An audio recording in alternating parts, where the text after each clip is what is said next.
अस्सलाम वालेकुम, this is Danish Taj and we are studying Pakistan affairs. Guys, हम आज के लेक्चर में जो आफ्टर पार्टीशन पोर्शन है इंडो पाक हिस्ट्री का, पाकिस्तान अफेयर्स का, वो हम देखेंगे कि कैसे कैसे डेवलपमेंट्स हुई with the passage of time. Specifically हम आज के लेक्चर में देखेंगे कि डेमोक्रेसी पाकिस्तान में कैसे कैसे किन किन स्टेजेस से गुजरी, क्यों हमारे मुल्क में डेमोक्रेसी वीक रही जबकि इंडिया में स्ट्रॉन्ग थी। ऐसे क्या फैक्टर्स थे कि स्टार्ट के ही 10 इयर्स में 7 प्राइम मिनिस्टर्स हमें चेंज करना पड़े, क्यों यहाँ पे डिक्टेटरशिप्स भी आई, क्यों ऐसा हुआ कि आज तक, जब मैं 2022 में बात कर रहा हूँ आपके साथ, तो आज तक कोई भी प्राइम मिनिस्टर अनफॉर्चुनेटली अपना कंप्लीट टर्म नहीं कर सका, मतलब 5 साल की मुद्दत मुकम्मल नहीं कर सका। क्यों, क्या फैक्टर्स थे कि पाकिस्तान में फ़र्स्ट डेमोक्रेटिक ट्रांजिशन 2013 में आकर हुआ। इससे पहले कोई भी डेमोक्रेटिकली ट्रांजिशन नहीं हुई थी एक गवर्नमेंट से दूसरी गवर्नमेंट को। क्यों डिरेल होती रही डेमोक्रेसी, क्या क्या फैक्टर्स थे, इस लेक्चर्स में हम देखेंगे। थोड़ा क्रिटिकल लेक्चर है लेकिन ये थोड़ा फोकस मांगता है इन चीज़ों को समझने के लिए। फैक्ट बेस्ड बात करूँगा कि कैसे कैसे डेमोक्रेसी स्ट्रगल की। हमारा आज का पहली स्लाइड है, Y democracy struggle in Pakistan, problems in the initial leadership of Pakistan. Start में हमारे पास डेमोक्रेटिक लीडरशिप नहीं थी। कायदे आज़म बहुत जल्दी गुजर गए, अल्लाह को प्यारे हो गए। उनके बाद जो था वो बहुत एक बड़ा वैक्यूम क्रिएट हो गया था, लीडरशिप का वैक्यूम क्रिएट हो गया था। कायदे आज़म की जो लीडरशिप थी उनके अंडर एक complete and lengthy Pakistan movement चली। जब पाकिस्तान मूवमेंट चली तो उसके बाद क्या हुआ कि पाकिस्तान आज़ाद हुआ और उसके बाद फ़ौरन ही बहुत सारे मामलात ऐसे थे कि जो नए आज़ाद होने वाली मुमलिकत के लिए बहुत सारे मामलात इन्होंने सेटल करने थे। रेफ्यूजीज़ के इश्यूज़ थे, इकनॉमिक इश्यूज़ थे, आर्मी के इश्यूज़ थे, एक्सटर्नल फैक्टर्स थे, इंटरनल फैक्टर्स जो मैं ऑन लेंथ बात करूँगा इन पर। तो लेकिन वो जल्दी ही कायदे आज़म गुजर गए। उनके बाद कोई ऐसी लीडरशिप नहीं थी जो सारी कौम को यकजा कर सके। लियाकत अली खान ने कोशिश की लेकिन उनका वो वाला स्टेचर नहीं था जो कि कायदे आज़म का था। आज के लेक्चर में एक लेंथ बात करूँगा, इन तमाम चीज़ों पर आपने ज़रा फोकस्ड रहना है। Lake of initial leadership, start में हमारे पास कोई लीडरशिप ख़ास नहीं थी। उसके बाद लेक ऑफ कॉन्स्टिट्यूशन, कायदे आज़म तो गुजर गए, लीडरशिप भी नहीं है। 10 सालों में 7 प्राइम मिनिस्टर्स चेंज हो रहे हैं लेकिन लेक ऑफ कॉन्स्टिट्यूशन भी है। जबकि इंडिया ने फ़ौरन ही अपना कॉन्स्टिट्यूशन बना लिया था, हम वही 1935 वाला जो इंडिया एक्ट है वो लेकर चल रहे थे। हमारा जो कंप्लीट कॉन्स्टिट्यूशन है 1973 में आया, उससे पहले जो थे इनकम्प्लीट थे या फिट नहीं बैठते थे हमारी मुमलिकत पे। 1956 का और 1962 का कॉन्स्टिट्यूशन वो मतलब इतने ज़्यादा इस मुमलिकत के लिए फ़िट नहीं थे। उसके बाद इस्लाम वर्सेस सेकुलरिस्ट फोर्सेस, अब ये भी दो फोर्सेस थी। कोई फोर्सेस कह रही थी कि ये एक इस्लामिक कंट्री होना चाहिए। इस्लामिक कंट्री को इमेज जो माइंड में आता है कि खिलाफत का जो हमारे एक आइडियोलॉजी है कि खिलाफत की तर्ज पर ये मुल्क होगा। जबकि दूसरी तरफ सेकुलरिस्ट फोर्सेस थी कि ये एक और तरह का हो, जिसमें एक क्वेश्चन पैदा होता है माइनॉरिटीज़ के राइट्स का, जो कि ऑब्जेक्टिव रेजोल्यूशन जब 1949 में पास हुई तो ये बहस बहुत ज़्यादा उठ गई थी। इस्लामिक वर्सेस सेकुलरिस्ट फोर्सेस के माइनॉरिटीज़ के क्या राइट्स होने चाहिए, जबकि माइनॉरिटीज़ के राइट्स तो इस्लाम में बहुत ज़्यादा दिए गए हैं। एज अ सिटीज़न माइनॉरिटीज़ तमाम इक्वल हैं। आगे देखते हैं role of judiciary in backing martial law. अब जुडिशरी का भी कहीं ना कहीं बहुत बड़ा रोल था। बहुत सारे केसेस हैं, आप आज तक देखते हैं कि नज़रिया ज़रूरत जो है पाकिस्तान में इंट्रोड्यूस करवाया गया टू बैक मार्शल लॉ के। कोई मिलिट्री डिक्टेटर आकर डिरेल कर देता है सारे सिस्टम को और जुडिशरी उसको सपोर्ट करने लग जाती है, ये भी एक प्रॉब्लम था। लेक ऑफ अकाउंटेबिलिटी, अकाउंटेबिलिटी की जो बात है 3 चीज़ें होती हैं जी, नीड, ग्रीड एंड अपॉर्चुनिटी। ये जो 3 चीज़ें हैं, नीड को आप दूर कर सकते हैं या पूरा कर सकते हैं अच्छी सैलरीज, अच्छी पेस देकर। ग्रीड को आप ख़त्म कर सकते हैं एजुकेशन से, लोगों को एजुकेट करें ताकि उनमें से लालच ख़त्म हो, और अकाउंटेबिलिटी से अपॉर्चुनिटी को आप ख़त्म कर सकते हैं अब अकाउंटेबिलिटी से। जबकि अकाउंटेबिलिटी पाकिस्तान में आपको पता ही है आज तक कैसी है। Laws like 58(2)(b and article 62 and 63, ये जो लॉज थे कंट्रोवर्शियल लॉज थे जो कि प्रेसिडेंट को एम्पावर करते थे, और सादिक अमीन वाला तस्करा इनमें है, और प्रेसिडेंट को पावर देने वाला फ्लोर क्रॉसिंग भी, ये सारी चीज़ें आ जाती हैं जो कि मिसयूज़ हो रही थी हमारे डेमोक्रेटिक कल्चर में और हमेशा से आती रही हैं। जो डिक्टेटर्स आते इस क्लास को डाल देते, डेमोक्रेसी जो ट्राइका पीरियड था उसके बाद नवाज शरीफ और बेनज़ीर का, डेमोक्रेटिक इसको निकाल देते, फिर मुशर्रफ आता है, फिर इसे कॉन्स्टिट्यूशन कैसा बना देता है और 18वीं तरमीम में से फिर निकाल दिया जाता है, कमज़ोर किया जाता है। तो ये भी बहस चलती रही है। पुअर परफॉर्मेंस इन गवर्नेंस, जबकि गवर्नेंस भी नहीं रही हमारे यहाँ। जो डेमोक्रेटिक फोर्सेस थी, जो डेमोक्रेटिकली इलेक्टेड हमारे जो रिप्रेजेंटेटिव्स थे, उनकी परफॉर्मेंस भी कोई ख़ास नहीं रही। एक तो ये बहस भी है कि उन्हें कोई ख़ास मौका ही नहीं मिला, लेकिन उनकी गवर्नेंस, उनकी ग्रिप इतनी नहीं होती थी मैसेज पे। स्टार्ट में तो बांग्लादेश का भी एक फैक्टर था, जो कि बांग्लादेश में बहुत सारे लोग आपको पता ही है वहाँ पर अगेंस्ट दी स्टेट और अगेंस्ट दी गवर्नमेंट जा रहे थे, जो कि कंट्रोल नहीं हो पा रहे थे। वो एक अलग बहस है कि उनको अगर एक रिप्रेजेंटेशन दे दी जाती, उनको एम्पावर्ड रिप्रेजेंटेशन दे दी जाती तो शायद रिज़ल्ट कुछ और होता, लेकिन पूरी परफॉर्मेंस इन गवर्नेंस भी थी। प्रेसिडेंट पीएम स्ट्राइफ, यही जो बात ऊपर मैंने की है। प्रेसिडेंट कहता था कि पावर मेरे पास होंगी, पीएम कहता था कि पावर्स मेरे पास होंगी। जब कॉन्स्टिट्यूशन पर आप यकजा नहीं हो पा रहे थे तो इन चीज़ों की बहस भी छिड़ना ही थी।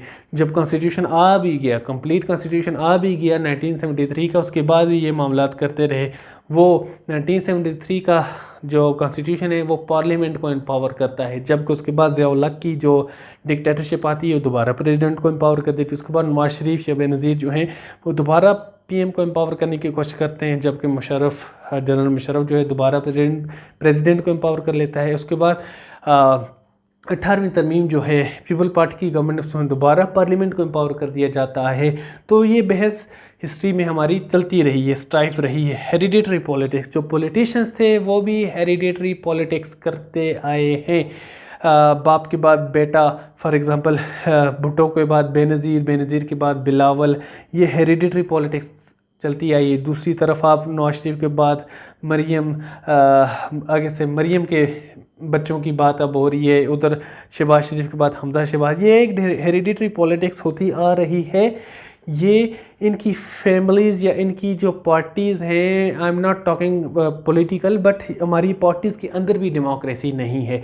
जब पार्टीज़ के अंदर डेमोक्रेसी आ जाएगी तो ऑब्वियसली मुल्क के अंदर भी डेमोक्रेसी आ जाएगी। इनकी पार्टीज़ में बहुत काबिल लोग हैं, लेकिन उनको ऊपर आने की अपॉर्चुनिटी नहीं दी जाती because of this hereditary politics. Please don't mind if you think that I'm getting political here, but this is the fact. Next ही why democracy struggled in Pakistan. Start में देखते हैं सिविल मिलिट्री रिलेशंस क्या थे। The factors leading to military domination over civilian leadership in Pakistan, जो factors जो थे वो मिलिट्री डोमिनेशन की तरफ ले जाने वाले फैक्टर्स क्या थे, देखते हैं। Armed forces discipline and organise थी, उनकी ऑर्गेनाइजेशन मजबूत थी। देखें, जब ब्रिटिश एम्पायर था उन्होंने यहाँ की जो फोर्सेस थी, जो आर्मी थी, वो उनके थ्रू यहाँ पर रूल करते थे, ठीक है, through power they were ruling us. So जो वही जो कल्चर चलता आया तो ऐसा हुआ कि यहाँ की जो आर्मी थी वो स्ट्रॉन्ग थी, डिसिप्लिन थी, ऑर्गेनाइज थी, जबकि पॉलिटिकल कल्चर हमारा वीक था, डेमोक्रेटिक फोर्सेस हमारी वीक थी। Well resourced and well equipped force, ठीक है, उनके पास कंपैरेटिवली आप आज भी देखें हमारा डेमोक्रेटिक बाकी जो सिविलियन इदारे हैं वो कितने इक्विप्ड हैं और हमारी जो मिलिट्री फोर्सेस हैं वो कितनी इक्विप्ड हैं, ठीक है, बहुत बड़ा फ़र्क था। मैं ये नहीं कह रहा कि उनके पास नहीं होना चाहिए, आर्मी हर कंट्री की स्ट्रॉन्ग होनी चाहिए, लेकिन सिविलियन इदारे भी स्ट्रॉन्ग होने चाहिए। इसी तरह एक स्टेट जो है वो तरक्की करती है, ठीक है। External factors like Indian aggression and 1979 Afghan war. अब था क्या, आपकी आर्मी स्ट्रांग है, आपकी डेमोक्रेटिक कल्चर वीक है, तो होता क्या है कि एक्सटर्नल फैक्टर भी एक कंटिन्यूस एक्सटर्नल फैक्टर है। कैसे, आगे देखता हूँ इसमें कि ये पाकिस्तान का मैप है, यहाँ का आपका जो डेमोक्रेटिक कल्चर है वो वीक है, आपकी आर्मी स्ट्रांग है, ये सारे बॉर्डर पे आर्मी है, ठीक है। क्यों इस सारे बॉर्डर पे आर्मी है? क्योंकि यहाँ से जो इंडिया है, इंडिया का एग्रेशन एक रेगुलर और कंटिन्यूस एग्रेशन का ख़तरा है। अब 1948 की वार ये कश्मीर के एरिया में यहाँ से हुई, ठीक है, ये लाइन ऑफ कंट्रोल का एरिया, ठीक है, यहाँ से हुई। उसके बाद 65 की वार इस एरिया लाहौर के एरिया में भी और कश्मीर के एरिया में भी हुई। फिर उसके बाद 72 की वार, ठीक है, 71 की वार, और उसके बाद फिर कारगिल, सियाचिन, ये बहुत सारे इंसिडेंट होते आए हैं। इवन अभी 2021 में भी जो हमारे यहाँ पे स्ट्राइक्स वगैरह हुई और LOC पर हमारी और या पाकिस्तान इंडिया बॉर्डर पे हमेशा ही हालात बहुत टाइट रहते हैं। तो एक्सटर्नल फैक्टर एक कंटिन्यूस था, ठीक है। और 1979 में ये जो अफ़गानिस्तान का एरिया है, पाकिस्तान के वेस्ट में अफ़गानिस्तान का एरिया है, इस एरिया में भी जो रशिया था, सोवियत यूनियन थी, उसने इन्वेड कर लिया। अब पाकिस्तान को यहाँ से भी ख़तरा आ गया, यहाँ से तो ख़तरा था ही था, लेकिन यहाँ से भी ख़तरा पेश आ गया। तो इस सूरत में आर्मी को मज़ीद स्ट्रांग होना बनता था, ठीक है, हमें मज़ीद स्ट्रांग आर्मी चाहिए थी। तो ये एक्सटर्नल फैक्टर्स थे जिसकी वजह से हमें स्ट्रांग आर्मी चाहिए थी। अब देखते हैं पीछे जो हम देख रहे थे, तो ये पॉइंट क्लियर हो गया। पाकिस्तान सिक्योरिटी कॉन्शियस स्टेट, वही बातें दोबारा, एक्सटर्नल फैक्टर्स और एक्सटर्नल वार्स, ये जो मामलात थे, ये सिक्योरिटी कॉन्शियस स्टेट बनाते हैं पाकिस्तान को। Weakness of civil law enforcement agencies, जो बात मैं पहले कर चुका हूँ, आर्मी स्ट्रांग लेकिन सिविल इदारे बहुत ज़्यादा कमज़ोर थे। इसका मैं आगे आपको डिटेल एग्जांपल्स बताऊँगा। अभी देखते हैं push factors for military intervention के कौन से पुश फैक्टर्स थे जिसकी वजह से मिलिट्री इंटरवेंशन का मौका मिला, मिलिट्री को इंटरवीन करने का मौका मिला। Giving space to arm forces by weakening civil institution, for example Karachi operation Chotu gang, floods, earthquake, political station, polling station. जो पीछे अभी मैंने देखा है कि सिविल इदारे कमज़ोर थे, आर्मी मजबूत थी, तो जहाँ पर भी ज़रूरत पड़ती है आप आर्मी को बुला लेते हैं। कराची में ऑपरेशन करना है तो आर्मी को बुलाओ, आपके सिविलियन इदारे इतने मजबूत नहीं हैं कि वो ऑपरेट कर सकें। छोटू गैंग का इशू आता है सदर्न पंजाब में, वहाँ पर छोटू गैंग को कर्ब करने के लिए दोबारा आर्मी बुलाई जाती है। फ्लड्स आ जाते हैं पाकिस्तान में, जैसा कि अभी भी आए हुए हैं, तो आर्मी की हेल्प आपको दरकार है क्योंकि वो वेल इक्विप्ड हैं, ठीक है। कोई सिविलियन इदारे इस काबिल नहीं है कि वो फुली जाकर डिज़ास्टर मैनेज कर सके। अर्थक्वेक आता है, जैसे 2005 का अर्थक्वेक आया तो सबसे ज़्यादा हेल्प लोगों की आर्मी ने की। पोलिंग स्टेशंस का मैंने इसलिए लिखा हुआ है कि हमेशा जो इलेक्शन कमीशन है वो आर्मी को या तो रेडी रखता है या तो स्टैंड बाय पे रखता है, क्योंकि पोलिंग स्टेशंस पे जब हालात ख़राब होते हैं तो वो पुलिस से कंट्रोल नहीं होते, ठीक है। यह पुश फैक्टर्स हैं, हम खुद अपॉर्चुनिटी दे रहे हैं, ठीक है, to mingle in civilian matters, ठीक है। नेक्स्ट देखते हैं disunited political parties, weakening political system, so way to Kings party, ठीक है। हमारे यहाँ हमेशा से अनफॉर्चुनेटली जो पॉलिटिकल पार्टीज़ थी वो डिसयूनाइटेड थी, वो इशू बेस्ड पॉलिटिक्स नहीं करती हैं, वो पर्सनल हो जाती हैं, ठीक है। इश्यूज़ बेस्ड पॉलिटिक्स जो होती है वो मुल्क के लिए अच्छी और मुल्क की फलाह के लिए होती है, लेकिन जब आप पर्सनल हो जाते हैं, किसी की अच्छी बात को भी नहीं मानते, किसी के अच्छे स्टेप को भी नहीं मानते, एक गवर्नमेंट अगर रूल कर रही है, वो कुछ अच्छे प्रोजेक्ट्स लॉन्च कर रही है, तो अपोजिशन यूज़लेस अपोजिशन कर रही होती है, उसको अपोज कर रही होती है, ठीक है। इसके अलावा वो पर्सनल हो जाते हैं जो कि पॉलिटिकल सिस्टम को वीक करते हैं, और वो एक अपोजिशन वाले गवर्नमेंट को गिराने के लिए नॉन पॉलिटिकल फोर्सेस की सपोर्ट लेने की कोशिश करते हैं, जिसकी वजह से पॉलिटिकल सिस्टम कमज़ोर होता है। So back to Kings party, तो फिर किंग्स पार्टी का रास्ता बनता है, जैसे PMLQ, ठीक है। पाकिस्तान मुस्लिम लीग काफ को सपोर्ट किया गया था, और जबकि उनकी इतनी मेजॉरिटी नहीं थी फिर भी मेजॉरिटी बनाएगी because of disunited political parties. उस टाइम की people party and Noon league के दरमियान एक मेसी किस्म की पॉलिटिक्स चल रही थी, जिसकी वजह से किंग्स पार्टी का रास्ता बना। नेक्स्ट देखते हैं जी, tools used by military leadership to intervene. ठीक है, कि टूल्स कौन कौन से यूज़ होते हैं मिलिट्री लीडरशिप की तरफ से कि वो इंटरवीन करें। सिलेक्टिव को option, Kings party for example वो सिलेक्टिव को ऑप्शन करते हैं। वो जो डिसयूनाइटेड पॉलिटिकल पार्टीज़ होती हैं उनमें से किसी एक को पिक करती हैं और उसको एम्पावर करके किंग्स पार्टी बना देती है। Containment, pro democratic forces for example Nawaz Zardari exile, जो डिसयूनाइटेड तो वो होती हैं पॉलिटिकल फोर्सेस, लेकिन उसमें जो प्रो डेमोक्रेटिक होती हैं या एंटी मिलिट्री होती हैं उनको एग्जाइल में भेज देते हैं। ठीक, उनकी कंटेनमेंट कर दी जाती है। नवाज शरीफ ने भी जलावतनी काटी है, जरदारी ने भी, बेनज़ीर ने भी। ठीक है, तो ऐसा हमारा हिस्ट्री में होता आया है। कोलेटरलाइजेशन ऑन पीपल ऑन की bureaucratic post for example कॉलोनल, brigadiers etcetera, वो जब पॉलिटिकल कल्चर को डिरेल कर दिया जाता है तो फिर अपने लोगों को की पोस्ट पे लगा दिया जाता है। जैसे मुख्तलिफ महकमों के चेयरमैन आप देख लें, अभी भी I won't take any name but उनके जो चेयरमैन हैं अभी भी ब्रिगेडियर्स, कॉलोनल्स, मेजर जनरल्स आपको अक्सर मिलेंगे। ठीक है, जो कि इससे पहले जब डिक्टेटोरियल रिजीम्स होते हैं तब तो आपको 98 to 100% आपको तमाम वही मिलेंगे। कोलेटरलाइजेशन ही नज़र आएगी हर तरफ। External environment, 1979 Afghan war on terror, 1962 Indo China war, ये जो मुख्तलिफ फैक्टर्स थे, एक्सटर्नल फैक्टर्स थे, इन फैक्टर्स की वजह से भी आर्मी को स्ट्रॉन्ग होना ही था, जो कि पीछे मैं डिस्कस कर चुका हूँ। आर्मी को स्ट्रॉन्ग होना ही था। जब आर्मी स्ट्रॉन्ग थी तो सिविलियन इदारे वीक हो गए, उनको वीक किया भी गया, तो फिर उनका रास्ता आज़ाद हो गया कि ये तो इस काबिल नहीं है कि ये मुल्क को चला सकें, सो हम खुद ही आते हैं। ठीक है, नेक्स्ट देखते हैं, pre condition for democratic evolution. ठीक है, आज का टॉपिक थोड़ा सा लेंथी है, इसको हम डिटेल में देख रहे हैं।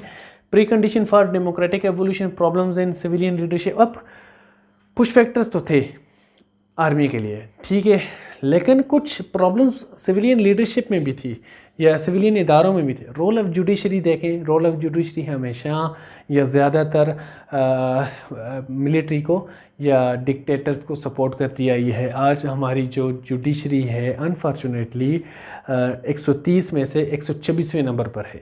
Y is it so, that's a big question mark. Next, role of media. ठीक है, इससे पहले जो सिलेक्टेड मीडिया था पीटीवी ही था हमेशा से, वो वही दिखाता था जो उससे कहा जाता था दिखाने को, जो कि आज भी ऐसा ही चलता आ रहा है। Legislation role in lack of strong local body system. अब इनको आज तक पाकिस्तान में जो सिस्टम चल रहा है, एमपीएस और एमएनएस को ये समझा जाता है कि ये हमारे लिए फंडिंग्स लाएंगे, ये हमारे इलाके की तरक्याती काम करवाएंगे, हमारी गलियां बनवाएंगे, पुल बनवाएंगे, ट्रांसफार्मर्स लगवाएंगे, अनफॉर्चुनेटली, जबकि ये इनका रोल नहीं है। इनका रोल है लेजिस्लेशन करना, और हमेशा से लोकल बॉडी सिस्टम पाकिस्तान में वीक आया है। ठीक है, जितने तजर्बे लोकल बॉडी सिस्टम पे हुए हैं मुख्तलिफ सूबाई हुकूमतों ने किए हैं, इतने किसी सिस्टम पे भी नहीं किए। इनको हमेशा वीक ही रखा गया है सिवाय एक दो एग्जांपल्स के। सो लेजिस्लेशन का जो रोल था वो अदा नहीं किया। Democratic culture, resist non democratic forces. Democratic culture ही नहीं क्रिएट हुआ, ठीक है, पाकिस्तान में, कि वो नॉन डेमोक्रेटिक फोर्सेस को रेजिस्ट कर सके। अनफॉर्चुनेटली, जैसे कि आपको 2016 में टर्की में नज़र आता है कि वहाँ के लोग टैंक्स के आगे खड़े हो गए कि no, a big no to you. ठीक है, रूल ऑफ लॉ तो था ही नहीं। जब भी आप मतलब कॉन्स्टिट्यूशन को डिरेल करके आते हैं to rule a country, this is not rule of law. Accountability, ठीक है, जो थी हमेशा से या ज़्यादातर अकाउंटेबिलिटी पार्शियल रही है, इम्पार्शियल नहीं रही है। ठीक है, ये मतलब पर्सनली आप अगले को टारगेट करने की कोशिश करते आए हैं। सिविलियन लीडरशिप की बात कर रहा हूँ मैं। ठीक है, religious and cultural tolerance, religious tolerance भी नहीं है, कल्चरल टॉलरेंस तो है ही नहीं है।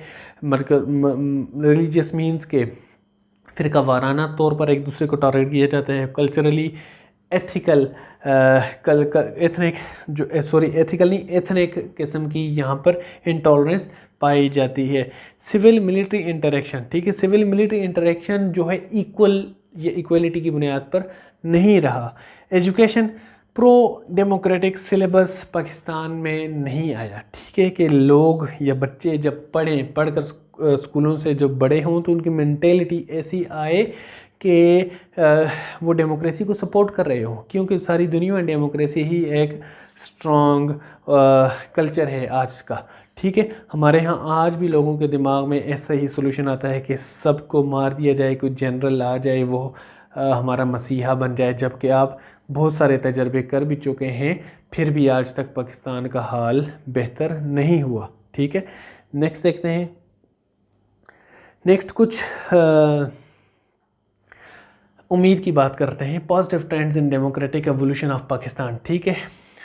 देखते हैं कि पॉजिटिव ट्रेंड्स क्या हैं पाकिस्तान के डेमोक्रेटिक कल्चर में। जो बातें मैंने इससे पीछे की हैं वो तो अपनी जगह हैं, लेकिन इसके साथ साथ यहाँ पर कुछ पॉजिटिव ट्रेंड्स भी हैं अल्हम्दुलिल्लाह।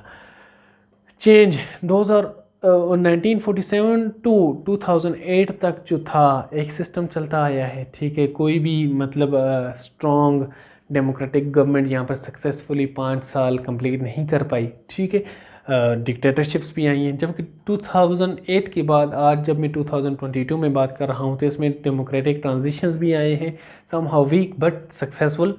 इसके अलावा डिक्टेटरशिप भी नहीं आई, ठीक है। ये एक उम्मीद वाली बात मैं आपको एक टाइम फ्रेम, आपको टाइम लाइन दे दी है। Role of media for accountability, 2001 से पहले मीडिया नहीं था, ठीक है। पाकिस्तान में सिर्फ PTV या सरकारी चैनल ही था, वो जो भी रूलर होता, भले वो डेमोक्रेटिक होता या डिक्टेटोरियल होता, वो उसी को सपोर्ट करता था, वो किंग्स मीडिया था, ठीक है। नेक्स्ट, जबकि 2001 के बाद जब आज़ाद मीडिया आया है, बहुत सारे चैनल्स आए हैं, स्पेशली पाकिस्तान में अभी सोशल मीडिया बहुत ज़्यादा स्ट्रॉन्ग है, जिसकी वजह से लोगों को एक अवेयरनेस आई है कि what is right and what is wrong, ठीक है। Role of judiciary improving in accountability, जो दो के क्या कहते होते हैं, जुडिशल मार्शल लॉ की बातें की जाती हैं या जुडिशल एक्टिविज़म की बातें की जाती हैं, लेकिन रोल ऑफ जुडिशरी भी काफ़ी इम्प्रूव हुआ है। जुडिशरी ने उस हद तक सपोर्ट नहीं किया ओपनली इसके बाद 2008 के बाद जितना कि पहले नज़रिए ज़रूरत के तहत करती आई है, ठीक है। दो this topic is debatable. Next 18th amendment 58 to be ended, ठीक है। 18th अमेंडमेंट ने पाकिस्तान की डेमोक्रेसी का बहुत ज़्यादा स्ट्रॉन्ग किया। 58 टू बी जो कि प्रेसिडेंट को एम्पावर करती थी क्लासेस को ख़त्म कर दिया गया। आपको NFC अवार्ड दे दिए 18th अमेंडमेंट ने ही, जो प्रोविंशियल की इकोनॉमिक डिस्ट्रीब्यूशन, फाइनेंशियल डिस्ट्रीब्यूशन के बारे में बात करते हैं कि सूबों को उनका हिस्सा मिलना चाहिए। जैसे कि इमरान खान अगर सेंटर में रूल करने के काबिल हुआ तो उससे पहले 5 साल उनकी गवर्नमेंट KPK में रही, और KPK की गवर्नमेंट की सपोर्ट उस टाइम की PMLN की गवर्नमेंट रोक नहीं सकती थी because of NFC award and 18th amendment, ठीक है। जब कोई गवर्नमेंट किसी सूबे में बन जाती है और वो मतलब डिलीवर कर पाती है तो उसके बाद उसके लिए चांसेस बन जाते हैं कि वो सेंटर में भी रूल कर पाए because of this NFC awards. अगर ऐसा हो कि कोई पार्टी सेंटर में रूल कर रही है, उसके अगेंस्ट कोई पार्टी किसी प्रोविंस में रूल कर रही है, तो सेंटर वाली पार्टी उसके फंड्स रोक सकती थी इससे पहले, जबकि अब नहीं है। CPEC and economic connectivity, CPEC ने बहुत ज़्यादा एम्पावर किया पाकिस्तान को। कासा टापी, सेंट्रल एशियन स्टेट्स का टापी जो है, Tajikistan, Afghanistan, Pakistan and India, ये जो गैस पाइपलाइन है इसके प्रोजेक्ट की बात हुई। पाकिस्तान ईरान गैस पाइपलाइन की बात हुई। कतर की LNG जो बात है, ये प्रोजेक्ट्स की मैंने रेफरेंसेस दिए हैं जो कि साइन हुए हैं, जिन पर काम एक इस पर हुआ है, बाकियों पे काम कोई ख़ास नहीं हुआ, लेकिन ये एक उम्मीद की किरण है कि आप मतलब मुख्तलिफ रीजनल कनेक्टिविटी की तरफ जा रहे हैं। ईरान के साथ आप प्रोजेक्ट साइन कर रहे हैं, चाइना के साथ कर रहे हैं, सेंट्रल एशियन रिपब्लिक्स के साथ कर रहे हैं, मिडल ईस्ट के साथ कर रहे हैं, आहिस्ता आहिस्ता आप उठ रहे हैं, ठीक है। Integration with the world makes democratic culture survive, क्योंकि आपने इंटरनेशनल ट्रांजैक्शंस करनी होती हैं इंटरनेशनल मुआहदों में। आज के जो इंटरनेशनली डेमोक्रेटिक कल्चर जो है वो बहुत ही सक्सेसफुल और स्ट्रांग है, और international organisation and international world democratic culture को सपोर्ट करती है। इसी वजह से पाकिस्तान में भी इसी वजह से डेमोक्रेसी थोड़ा सा रेगुलेट हुई है। यूथ को पोलिटिसाइज कर दिया गया, इसके बहुत सारे फैक्टर्स हैं। सोशल मीडिया भी है, पॉलिटिकल पार्टीज़ भी हैं, यूथ पोलिटिसाइज हो गई, यूथ को अवेयरनेस आ गई। इलेक्टोरल रिफॉर्म्स, ओवरसीज़ पाकिस्तानी की डिबेट हो रही है, जो कि बात हुई कि उनको वोटिंग राइट दे दिया जाए, जो कि रिपील भी हो गया, लेकिन एक एटलीस्ट बात तो हो रही है जो कि अभी तक सक्सेसफुल नहीं हो सकी। Care taker neutral setup after 18th amendment, ठीक है, जो फर्स्ट ट्रांजिशन हुई 2013 में, उस time first time care taker neutral setup हुआ, जिसमें कि जाने वाला पीएम और अपोजिशन लीडर बैठकर डिसाइड करते हैं अबाउट न्यूट्रल प्राइम मिनिस्टर, ठीक है, जो कि उसके बाद एक अलग बहस है कि वो कैसे कैसे होता है। अगर वो ना कर सकें तो इलेक्शन कमीशन और कमेटी, ये बातें हैं, मगर समहाउ न्यूट्रल सेटअप है। 18th अमेंडमेंट ने हमें दिया है कि ये नहीं है कि कोई एक ऐसा बंदा लगा दिया जाए उस टाइम के केयर टेकर पीएम जो कि किसी मखसूस पार्टी को सपोर्ट कर रहा हो या किसी मखसूस पार्टी को अपोज कर रहा हो, ठीक है। न्यूट्रल सेटअप है। डिक्रीजिंग स्पेस फॉर आर्मी, ठीक है, जब इस तरह का न्यूट्रल सेटअप लाने की बात होगी तो इसमें आर्मी की स्पेस डिक्रीज़ होगी, किंग्स पार्टी की स्पेस डिक्रीज़ होगी, ठीक है। डेमोक्रेटिक ट्रांजिशंस, ठीक है, दो तकरीबन डेमोक्रेटिक ट्रांजिशंस हो चुकी हैं, 2013 की, 2018 की, जो कि सक्सेसफुल रही हैं। दो कि आज तक कोई पीएम अपना टेन्योर कंप्लीट नहीं कर सका, लेकिन होपफुली इन फ्यूचर इंशाल्लाह हो जाएगा। तो ये पॉजिटिव ट्रेंड्स हैं जो कि 2008 के बाद के हैं, ठीक है। इससे पहले ऐसा कोई भी नहीं था, जो कि आहिस्ता आहिस्ता पाकिस्तान एक डेमोक्रेटिक कल्चर की तरफ चल पड़ा है। तो उम्मीद है पाकिस्तान बेहतरी की तरफ जाएगा। आज जब इलेक्शन की बात होती है तो सिंध से पीपल पार्टी अपनी बात करती है कि मैंने ये काम करवाएं, केपीके से एक पार्टी बात करती है, पंजाब से दूसरी पार्टी, सेंटर से और पार्टी, जब वो उनकी डिबेट इस बात पे होती है कि मैंने ये प्रोजेक्ट्स लॉन्च किए, दूसरा कहता है कि मैंने ये प्रोजेक्ट लॉन्च किए। जो आवाम है, आवाम देख रही होती है कि कौन हक पे है और कौन on wrong side of the history खड़ा है। तो लोग जो हैं खुद डिसाइड करके वोट करते हैं। जब लोग खुद डिसाइड करने के काबिल हो जाएं तो होता क्या है, मुल्क राइट डायरेक्शन में जाता है, ठीक है जी। हमारा आज का टॉपिक ये कंप्लीट हो चुका है। ये थोड़ा कॉम्प्लेक्स था, लेंथी भी था, लेकिन ये बहुत इंपॉर्टेंट टॉपिक है, ठीक है। उम्मीद है आप लोगों को समझ आई होगी। Thank you so much.